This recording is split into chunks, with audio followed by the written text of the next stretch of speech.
now.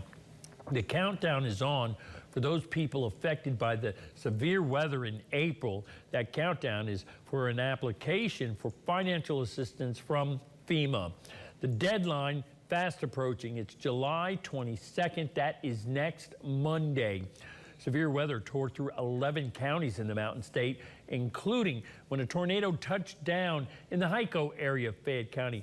Those residents affected by that severe weather are being urged to get in contact with FEMA by phone to see if they qualify for the financial assistance related to the storm damage.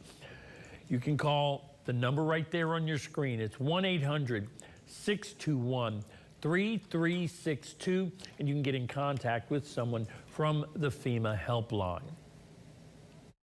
More than $5 million has been approved in individual assistance for the survivors of the storms that happened April 2nd through the 6th. But we just want anyone out there watching right now to know you still have time to apply. You have 1 week. And the best way to get a hold of us at this point is just to call us.